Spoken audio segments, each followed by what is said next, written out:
morning, everyone, and welcome to Urban Update. I'm Byron Barnett. On the program today, a multilingual Jesuit priest who has practiced as a pediatrician in poor countries in El Salvador and Guatemala.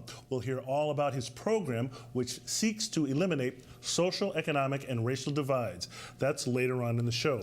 But up first, we begin with a video that we hope will set the tone for the show today. All we say to America is be true to what you said on paper.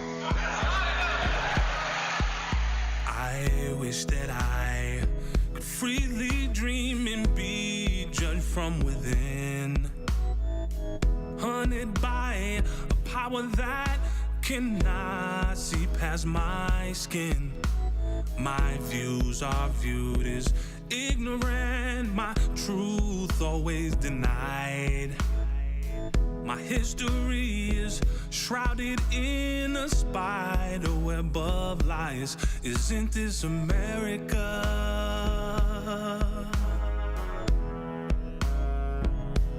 Or is this America all a lie?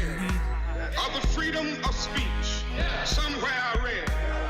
Of the freedom of press, somewhere I read. Of America is the right to protest far right. How can I pledge? That video clip we just showed was produced by the New Democracy Coalition in honor of tomorrow's National Day dedicated to the life and legacy of the Reverend Dr. Martin Luther King Jr. Like so many around the nation, here in Boston, many are recognizing Dr. King's greatness with remembrances and the days of community service.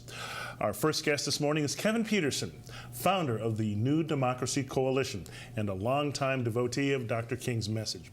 This year marks the 50th anniversary of Dr. King's assassination, but it also marks the 50th anniversary of Dr. King's last public speech made in Memphis, Tennessee. Peterson is urging the city of Boston to take a deeper look at King. Welcome to Urban Update. Welcome back, Urban Update, Kevin. Good Always to see you. Glad to be here. Yes, and really is a special day, a special weekend here as we celebrate the life and legacy of Dr. King. Now, we just watched that very poignant video that your organization produced. Talk to me about why you want Bostonians and the nation to celebrate Dr. King.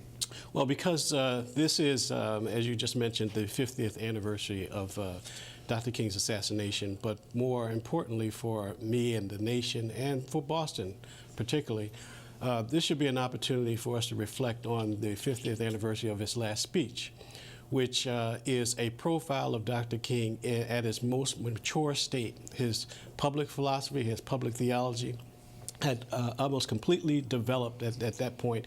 It's not the King of the I Have a Dream speech. It's the Dr. King of Memphis, where Dr. King, which reflects Dr. King's struggle and engagement over 13 years of trying to engage the American public around the issue of racism, poverty, and militarism. So this speech, we contend is the fruition of Dr. King's public philosophy. No, it's the I've been to the mountaintop speech. It's the I've been to the mountaintop speech, which was made on April 3rd in Memphis in 1968. That would have been the night before he was assassinated. The night before he was assassinated. How relevant do you think the speech is 50 years later? Extremely relevant, because we're still dealing with the issue of income inequality, racism, of course, housing, apartheid, and segregation, not only in Boston but across the nation. The speech in some ways is timeless and really reflects the work that we need to be doing in 2018. Now, you've got a list of events you're planning, and you want the city to join in celebrating the speech. I guess, how do you take the speech from just words to action? Well, first of all, King lived for 3 years in Boston, not on campus, but in the neighborhoods. So King is part of the city. We want to do three things this year in honor of King's last words. One is to have a public reading of the entirety of the mountaintop speech. It is still relevant, and we want to bring citizens from all 26 neighborhoods of Boston to City Hall to read the entirety of the speech. 2, we want to reflect on King from a faith and community perspective. Reverend Jesse Jackson will be coming to Boston in the spring, and we want to gain whatever knowledge and whatever opportunities there are to collaborate from that event.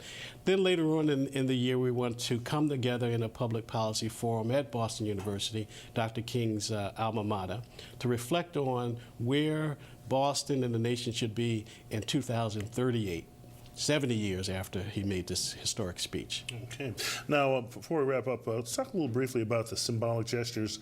Like, there's a plan to erect a memorial dedicated to Dr. King. Does that have any substantive meaning? I think so. I think it's symbolic, something around which we can wrap actions and efforts around. The city has not appropriately embraced Dr. King, who was a resident for a while. This monument is an ode to his legacy in the city. We should use it as an opportunity to think about collaborations across the neighborhoods of Boston and think about long-term public policy that's aimed towards restructuring the composure of the city and the nation. You know, just briefly to wrap up here, again, the 50 years anniversary of that I've been to the mountaintop speech, and when I get chills every time I see that speech. It was so, I guess, so pressing at the time, the idea that he was been assassinated the very next day.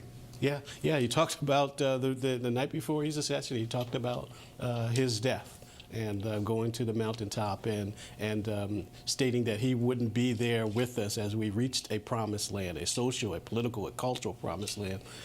Would not make it, but he's seen it, and I'm one of those people who believes that we'll get there one day also, as you are. Okay, all right. Well, Kevin, we'll leave it right there. Kevin C. Peterson, the New Democracy Coalition. Thanks for the great video. It's a fabulous video.